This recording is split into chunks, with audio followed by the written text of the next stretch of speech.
Bonjour, le Bitcoin consolide. Est-ce le bon moment pour se tourner vers les altcoins? C'est ce que nous allons voir dans l'analyse du jour. Mais avant de commencer, n'oubliez pas de vous abonner, de mettre un petit pouce bleu et de laisser un commentaire, très important pour le développement de la chaîne. Et si vous voulez me soutenir plus activement, vous pouvez tout simplement utiliser un des liens d'affiliation qui est présent sous chaque vidéo, également faire un don en crypto-monnaie via les adresses, ou plus simplement utiliser la fonctionnalité qui se trouve sous les vidéos. Donc on clique et on peut directement faire un don de 2, 5, 10 et 50 euros. Donc dans la vidéo d'aujourd'hui, l'analyse du Bitcoin sera très rapide vu que eh bien il n'y a rien de nouveau à dire. Donc on jettera juste un petit coup d'œil à tous les graphiques. Et ensuite on ira voir 2-3 altcoins. Voilà. Donc sans plus tarder, hop, un petit tour sur la map. Alors là, on n'est pas dans les 100 premiers comme d'habitude, hein, on est dans les 100 à 200. Et comme vous pouvez voir, il y a 3 altcoins qui ont très bien performé. On a du 100, du 96 et du 137%. Voilà, donc bon, ils sont en forme. Hein. Comme vous pouvez voir, hein, plus on descend dans le classement, plus il y a, les gains peuvent être forts. Bien entendu, les risques sont également proportionnels. Donc sinon, revenons à la map du top 100. Donc vu que le Bitcoin corrige, on a une grosse partie de la map qui est rouge, les altcoins corrigent légèrement, avec quand même FTM, Shiba, XLM, BSV et XYM qui nous font quand même des belles poussées. Donc d'ailleurs le Shiba qui corrige, qui est en train de corriger. D'ailleurs je ne l'ai pas mis mais je pense qu'on ira faire un tour pour voir ce qui se passe.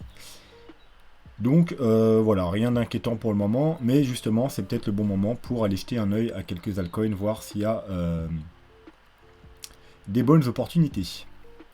CryptoFear, on est à 76. Alors voilà, donc vous avez les crypto youtubeurs du dimanche qui commencent à dire attention, on arrive dans l'extreme grid, etc. etc.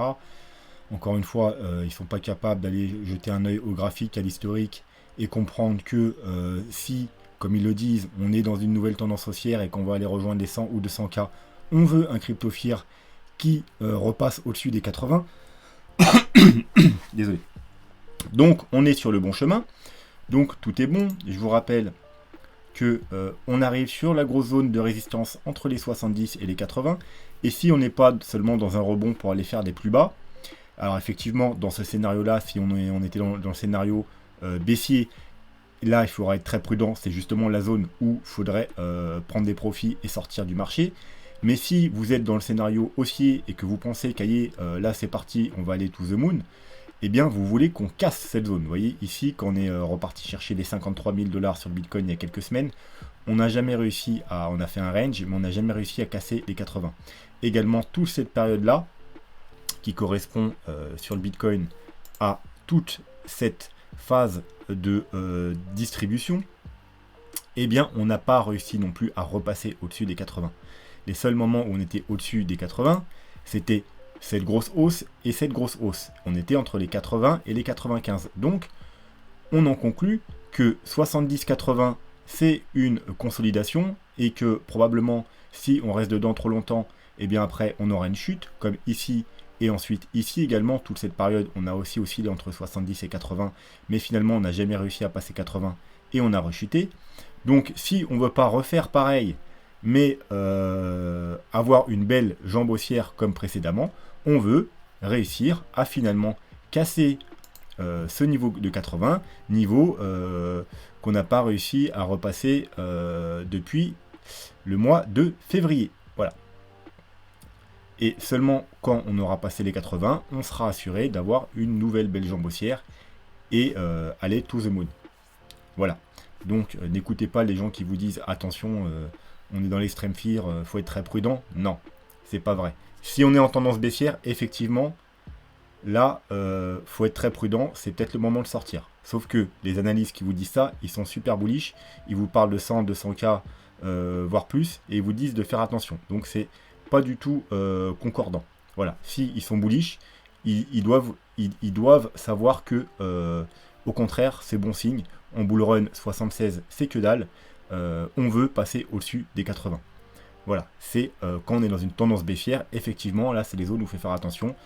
Mais si on est en tendance haussière, c'est les zones où ça commence à devenir intéressant. Voilà, donc sans plus tarder, on va passer au Bitcoin. Comme je vous ai dit, on va juste aller rapidement, on va pas revoir les indicateurs, vu que tous les indicateurs sont bullish. Maintenant, les indicateurs, on les verra à la fin de la semaine, parce que comme vous savez, on attend les dernières confirmations. Notamment, allez, on va très rapidement, on attend la confirmation du super trend qui est repassé vert, mais qui sera validé qu'à la clôture. Je vous rappelle, super trend, dès qu'il est vert, il y a des grosses tendances haussières. Donc on veut qu'on clôture la semaine au-dessus de la ligne là, donc des 53 000 $, et du coup le super trend validera sa phase verte. Voilà. On veut également aussi la clôture,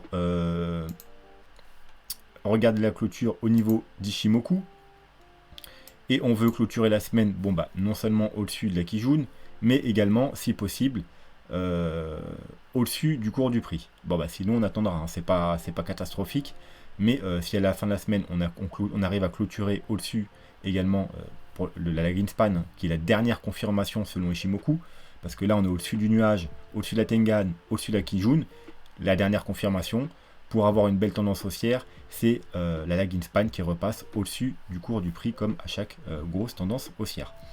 Voilà, donc pour ça que les indicateurs, on n'en a pas besoin avant la fin de la semaine. Donc, je rappelle quand même, alors on va s'enlever Shimoku,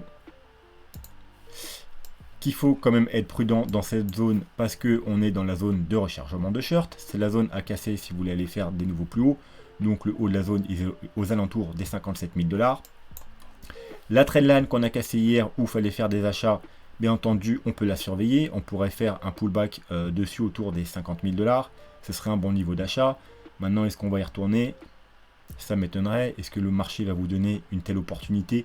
Je ne pense pas. Si on y retourne, malheureusement, il y a des chances que ça recasse à la baisse. Donc, voilà. C'est le niveau à pas casser. Mais est-ce qu'on va y aller et rebondir dessus et repartir à la hausse? 50 000 $, tout le monde l'attend. Je ne pense pas. Voilà. Mais au cas où, ce sera toujours un bon niveau pour tenter des achats. Voire le bas de la zone de rechargement de short, donc les 51 000 $, qui sera peut-être un niveau un peu moins regardé, mais tout aussi pertinent. Bien entendu, si on devait continuer à corriger à partir de maintenant, on pourrait se placer un Fibo. Donc le Fibo, il serait soit à placer en bas, soit à placer ici. Ça, on verra dans l'analyse des vagues d'Elliott.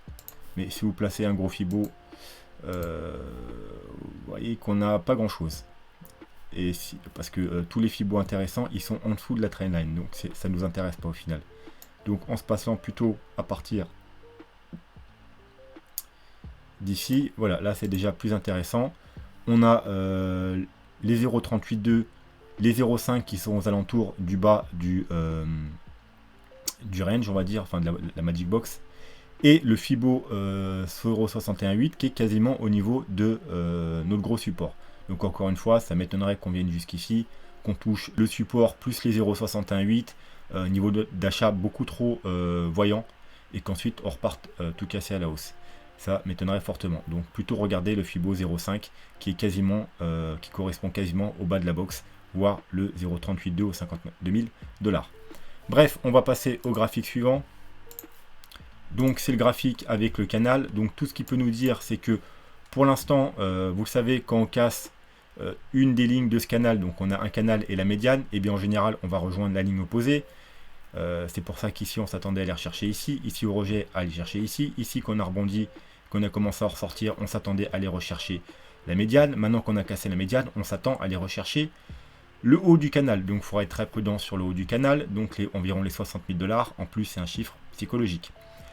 Bien entendu, si on revient faire un pullback sur le canal, donc aux alentours des presque 50 800, 51 000 $, ça pourrait être un bon niveau pour tenter des achats, qui se trouve également le bas, encore une fois, de la box, qui est la même que le graphique précédent, toujours aux 51 000 $. Donc cette zone-là sera très intéressante si on vient de le retester. Par contre, si on commence à clôturer en dessous de la médiane, eh bien malheureusement, il faudra s'attendre à retourner chercher le bas du canal aux alentours des 42 000 $. Voilà pour ce graphique. Ensuite, on va passer au graphique suivant.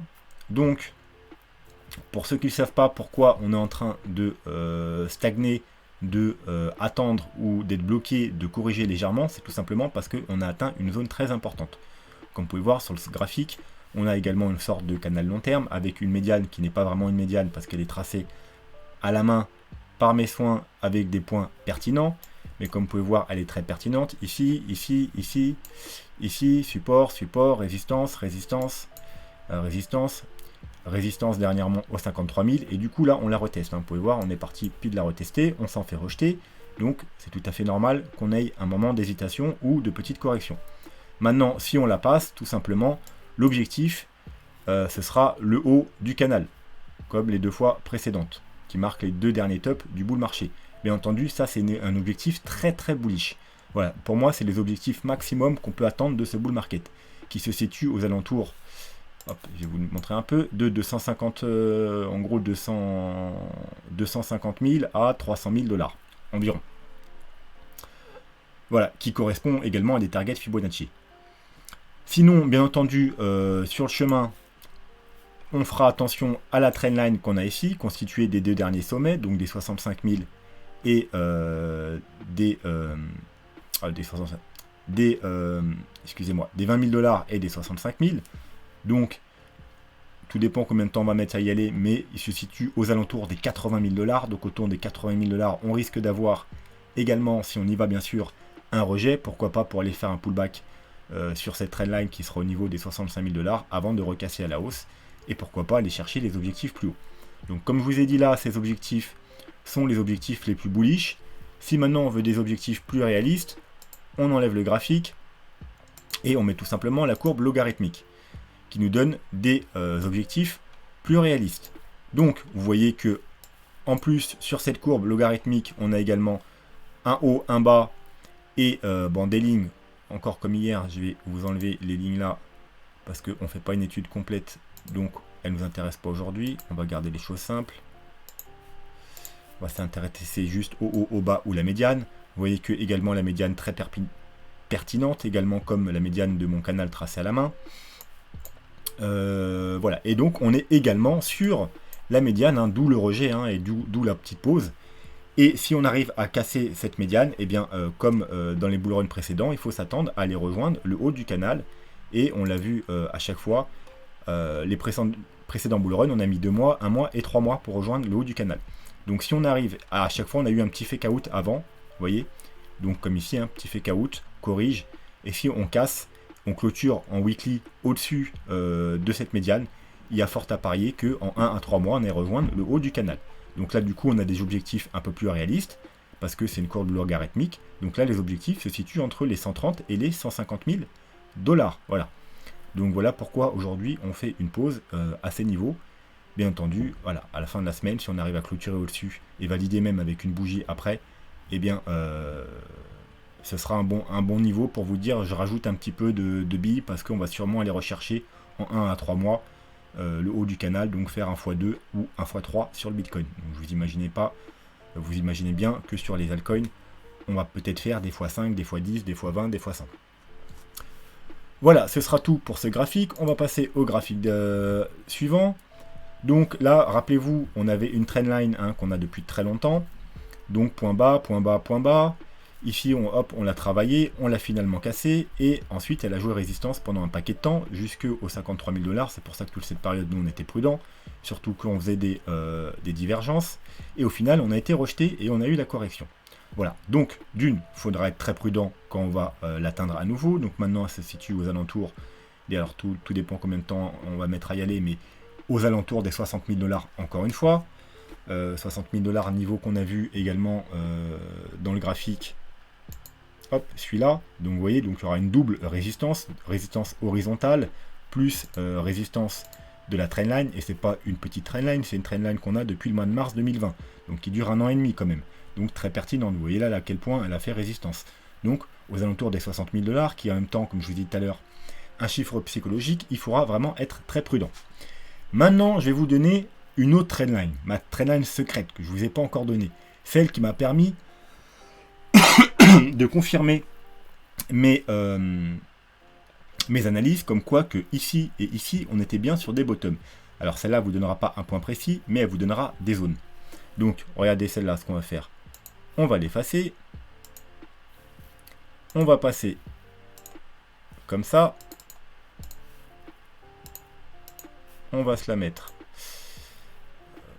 en bleu, c'est pas mal. Non, c'est pas assez voyant. Allez, en rose pâle.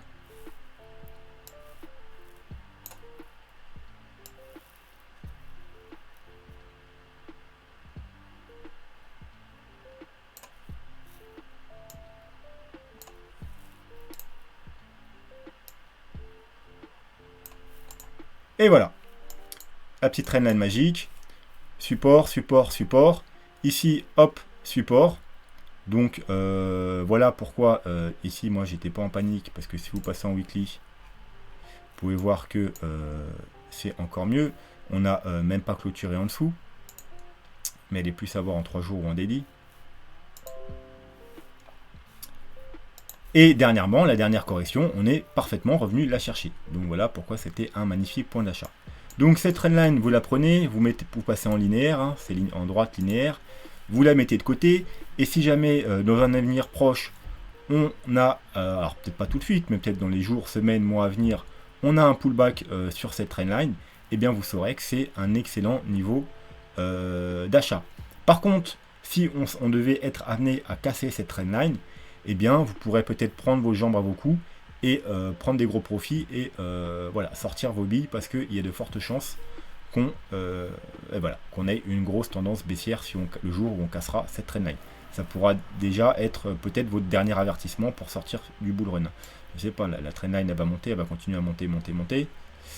Et si dans quelques mois, hop, on est par là, ou on sait rien, aux 100, 120 000, 130 000, et on revient la tester aux 100 000 $, et vous voyez que ça fait pas rebond, au contraire qu'on casse, et ensuite on revient faire un pullback dessus et on recommence à baisser, là ce sera un gros signal de sortie. Voilà, donc cette trendline vous la mettez de côté, et voilà, et vous en resservirez plus tard.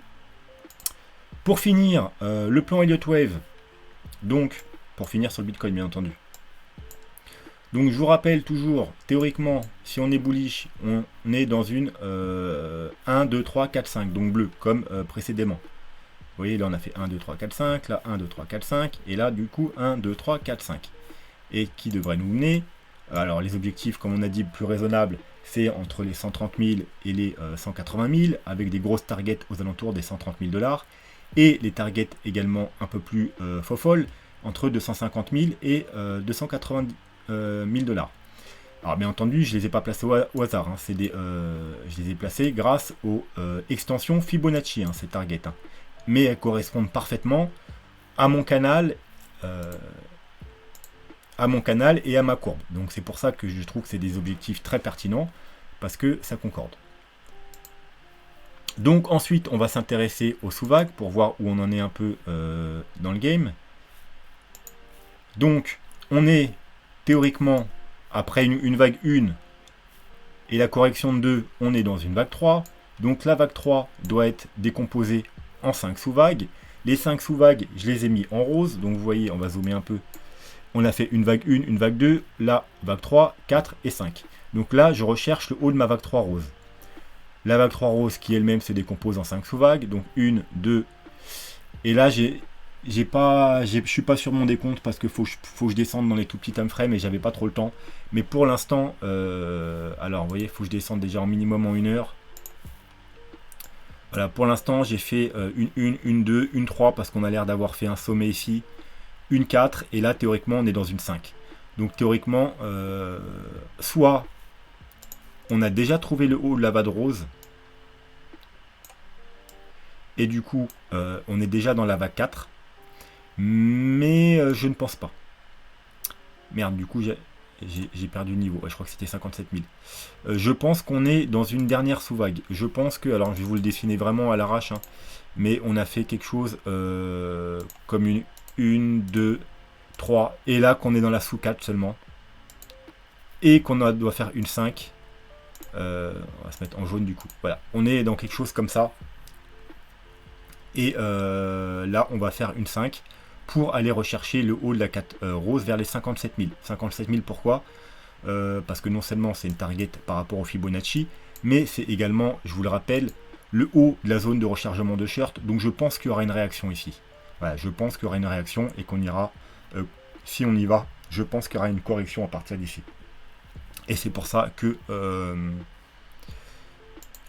c'est la target que j'ai choisie. Alors bien entendu, hein, quand on y sera, on fera des projections et vous verrez qu'il y a d'autres targets, mais j'ai mis celle-là parce que ça me semblait juste la plus pertinente. Ensuite, on aura une vague 4. La vague 4, théoriquement, eh bien, elle sera là-dedans. C'est-à-dire, on a eu une forte 1, une forte 2, excusez-moi, rose. Donc on doit avoir une faible 4, c'est-à-dire aller rechercher soit les 0,236 qui seront, si bien sûr on va jusqu'au 57 000, au 53K, ou les 0,382 qui se trouvent au 51K. Et vous voyez que c'est les deux niveaux clés, les 53K, la limite du super trend, les 51K, le bas de notre boîte rouge, et on l'a vu tout à l'heure, les 51K, grosse zone de support.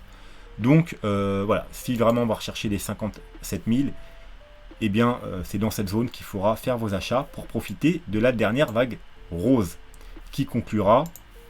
Alors là, du coup, on va passer en weekly. On va s'enlever les RSI même. Qui conclura la vague 3 bleue, donc aux alentours probablement entre les 70 et 80K. Zone où je vous ai dit tout à l'heure qu'il faudra faire gaffe parce qu'il y aura sûrement un rejet. Et on redescendra probablement rechercher les 60-65K. Également, alors je vais vous remontrer quand même. Parce que ça correspond parfaitement, c'est pour ça que j'aime bien cette hypothèse. Voilà. Donc en gros, voilà, ça correspondrait, on irait rechercher les 80K, la ligne rose ici, puis une correction pour aller faire un pullback sur la médiane jaune et repartir tout casser à la hausse. Vous voyez, ça correspond parfaitement. On va chercher les 80K, correction de 4 au 0,23638,2. Hein, je ne l'ai pas inventé, hein, j'ai pas mis une cible au hasard encore une fois. Hein. J'ai juste pris le bas de la 2, le haut de la 3, et vous voyez, 0,382. Si on va plus haut, ce sera les 0,236 au 67 000. Et du coup, une fois qu'on aura fait cette V4 ici, ce sera le dernier moment pour pouvoir entrer et profiter de la dernière hausse, parce qu'après, dans les sous-vagues là, ce sera risqué. Donc voilà, là on peut rentrer dans les sous-vagues, hein. Comme je vous ai dit, là on pourra rentrer dans la sous-vague de la rose. Mais une fois qu'on est dans la dernière vague, vaut mieux éviter d'entrer dans les sous-vagues. Ce sera trop risqué. Cette vague-là, ce sera le moment de prendre des profits. Donc ce sera plus le moment de rentrer. Le dernier moment de rentrer, ce sera quand on aura cette sous-vague-là. Voilà, donc avec un peu de chance, ce sera vers les 60-65 000 $ pour ensuite monter et faire un x2 ou x3 pour aller rejoindre les 120 000, 130 000, 200 000, allez, que sais-je, les 300 000 $. Donc du coup, on fera peut-être même plus qu'un x3, peut-être un x4, voire peut-être même x5, puisque 6 x 5, ça fait 30. Donc du coup, voilà. Mais on n'en est pas là pour le moment. Voilà, donc c'est tout ce qu'on va dire pour le Bitcoin aujourd'hui. On va aller jeter un œil à ILV. Comme vous le savez, c'est une crypto que j'aime bien parce que c'est un jeu qui va bientôt sortir. Et bientôt, on va s'attarder sur les jeux, sur la chaîne. Il y aura une partie gaming. Du coup, rappelez-vous, on avait un gros triangle. Je vous avais dit que moi, j'étais placé là et que je me replacerais à la cassure. On a cassé, on a fait une mèche absolument folle. Du coup, on l'a retracé directement. Hein, et on est en train de former une sorte de triangle. Donc, vous voyez, une touchette, deux touchettes, trois touchettes, quatre touchettes. Ici, une, deux, pareil, il y a pas mal de touchettes. Et en plus, si on prolonge le bas, vous voyez que résistance, résistance, résistance, support, support, support. Donc une ligne extrêmement pertinente. Donc bien évidemment, si on la casse, c'est pas bon signe. Hein, parce qu'en général, après, elle joue au support et résistance. Bien entendu, si on la casse, eh bien, on pourra peut-être quand même tenter des achats sur le haut du triangle qu'on a cassé précédemment. Et si on la casse à la hausse, eh bien, ce sera peut-être le moment pour ceux qui ont loupé le coche, de rentrer. Bien entendu, si on revient par exemple dans les heures qui viennent refaire un petit pullback dessus, vous pouvez tenter en agressif d'acheter le bas. Par contre, le stop, il se met pas juste en dessous. Du coup, il faudra mettre le stop en dessous ici. Voilà, donc ça vous fait quand même un stop. Après, sans levier, c'est pas non plus énorme. Mais allez, on achète là, on met un petit stop là. Ça vous fait du 5%, hein, c'est pas énorme. Parce que vu que les gains, rien que si on va rechercher la mèche en haut, et que vous avez acheté là, ça vous fait déjà du 40%. Et je vous rappelle qu'on est en 1 heure. Hein, si tout se passe comme prévu et que le jeu ensuite il sort et qu'il a la hype à laquelle je m'attends, c'est un coin qui a possibilité de monter beaucoup, beaucoup, beaucoup plus haut. Voilà. Donc ce sera tout pour ILV. Et on va s'intéresser à BNT, Bancor. Pourquoi? Tout simplement parce que, voilà, déjà, il a un graphique très très clair. Hein. Vous voyez, 1, 2, 3, 4, 5. 1, 2, 3. La vague 3 sur le RSI fait un plus haut que la 1, hein, c'est une obligation pour valider une vague 3. 4 et 5. Et la vague 5, même si on monte, vous verrez que ça ne dépassera jamais ici. Hein. Et donc on aura une divergence, c'est normal, c'est la vague 5, elle doit diverger par rapport à la vague 3. Donc très propre. Très propre aussi parce qu'on est toujours dans la zone verte du bottom. Hein. Vous voyez le bottom où on a fait en juillet-août, hein, Bitcoin, on en est largement ressorti, hein, on est par ici. Et lui, on est toujours dans la zone verte, donc dans la zone d'achat. Et en plus, regardez où on se trouve. On a une belle trendline là. Vous voyez, support, support, support, support. Hein, donc il y avait déjà, vous aviez le bottom. Le bottom ici, il était parfaitement trouvable. Pourquoi? Parce qu'on y avait le bas de la zone d'achat. Hein, il n'est pas descendu beaucoup plus bas. Hein, il a fait une toute petite mèche en dessous. Vous voyez, il a parfaitement les 0,786. Hein, donc comme je vous ai dit, sur le Bitcoin, on prend 0,5, 0,6. Sur les altcoins, vu qu'ils sont plus forts, on prend 0,6, 0,764. Donc c'est la zone d'achat. Donc il a été parfaitement touché le bas de la zone d'achat. Et en même temps, vous voyez, en même temps c'est cumulé. Hein, vraiment, c'était une zone parfaite d'achat hein, entre les 0,6, le Fibo et la trendline pour jouer la hausse. Donc du coup, rebond, correction, mais on n'a pas encore décollé, on est encore tout en bas, on est encore dans la zone d'achat, et en plus on est juste en dessous de la trendline. Donc bien entendu, maintenant, il ne faut pas faire un achat parce qu'on est en dessous de la trendline, mais comme vous pouvez voir, on est en train de repasser au-dessus du Fibo du haut, de sortir de la zone d'achat, donc c'est très bon signe. On a même fait un petit pullback dessus, vous voyez, on sort, on va peut-être passer en daily là, voilà, on sort, petit pullback, hein, donc parfait, on pouvait tenter ici, mais le mieux maintenant c'est d'attendre qu'on casse, vous voyez, résistance, résistance, résistance, résistance, résistance, résistance. Il reconnaît la trendline, support, support, donc trendline, support, support, support.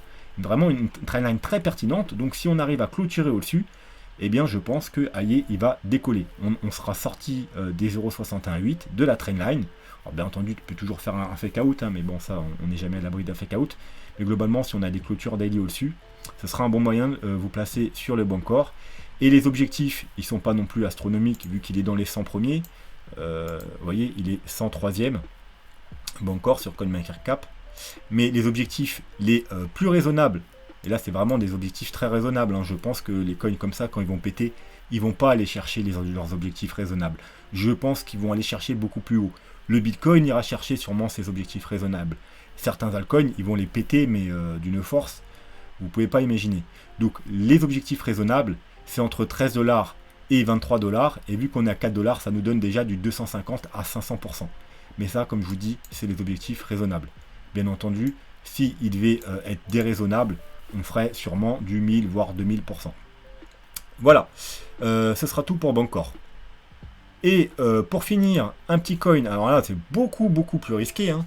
Je suis sûr que vous ne connaissez même pas, ça s'appelle Limpo. Limpo, alors moi j'avais acheté il y a au moins presque 4 ans en ICO. Du coup il avait fait un gros pump, donc j'ai fait de l'argent et j'en ai racheté du coup vers les bottoms. Voilà, donc moi je suis largement gagnant, surtout que j'ai pris les profits ici, et j'en ai racheté sur ce bottom. Et aujourd'hui je viens encore d'en racheter. Alors pourquoi? Comme je vous ai dit, attention, c'est très risqué. Vous pouvez voir, Limpo, il est 1088. Alors déjà, c'est quoi Limpo? À la base, c'était une application pour le sport, enfin c'était tout ce qui concerne le sport. Et là, je suis allé farfouiller cet après-midi. Apparemment, ils sont un peu, maintenant, ils sont tournés vers les NFT pour le sport.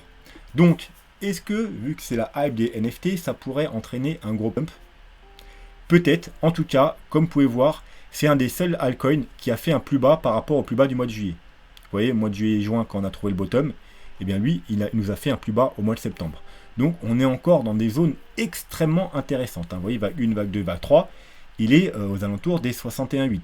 Donc, niveau très intéressant. Alors, soit c'est un coin qui va mourir, soit c'est un coin qui va peut-être pumper un truc de malade s'il commence à pumper. Parce qu'on est très loin du top. On est à plus de 1000% du top. Voilà, donc qu'est-ce qu'on peut faire? Tout simplement, je pense. Alors déjà, vous pouvez voir qu'on a une sorte de double bottom même si on a été un peu plus bas, et qu'en plus on a une belle divergence en daily qui se voit en 3 jours et qui se voit même un petit peu en weekly. Donc une belle grosse divergence. Vous voyez que là on fait un plus bas, hop, vous voyez ici on fait un léger plus bas, alors que sur le RSI on fait clairement un plus haut. Donc belle divergence haussière.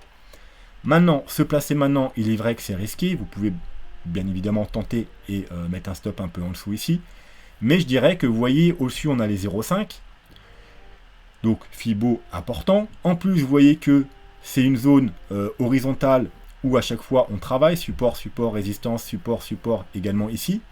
Donc si on devait casser ce niveau et clôturer au-dessus en daily, ça nous validerait en quelque sorte peut-être une tendance haussière. Voilà. Après, les plus prudents, mais du coup vous aurez un niveau d'achat moins intéressant, c'est pour tenter ce sort de petit W, vous voyez, 1, 2, 3, 4, et quand on casse du coup ces niveaux-là, eh bien ça pourrait être également un niveau pour tenter des achats. Mais bien évidemment, voilà, vous allez quand même louper 75%. Voilà, donc attention encore une fois, je le répète, c'est un altcoin très risqué, il est millième au classement.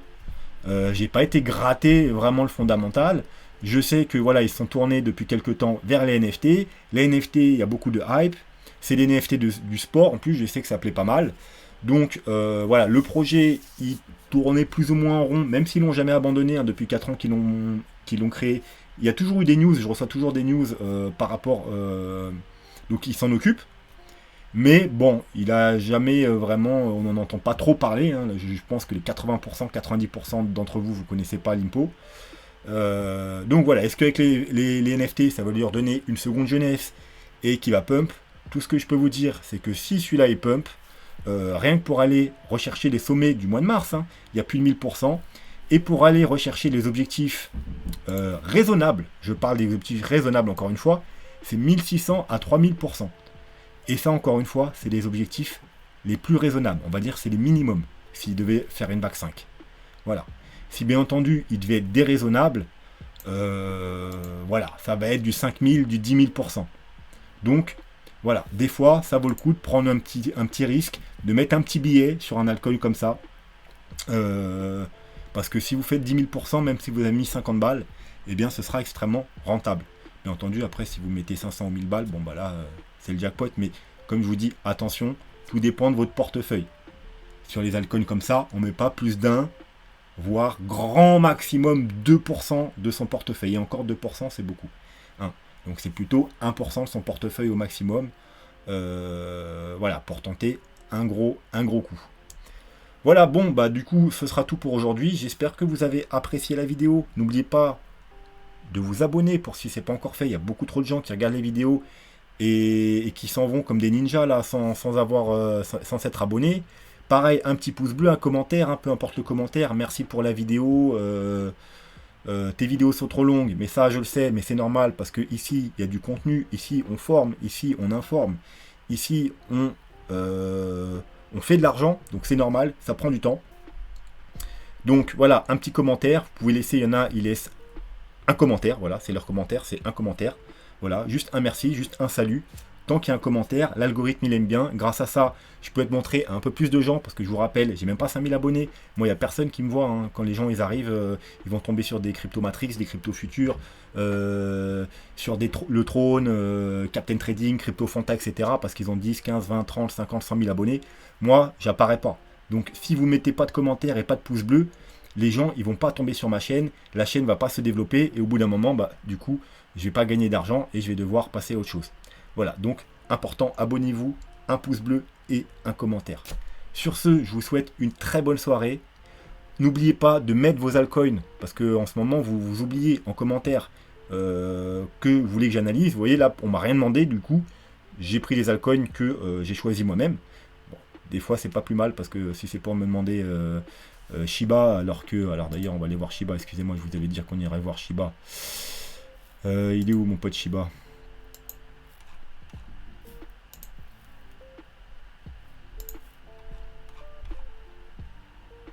Ah ben il a disparu.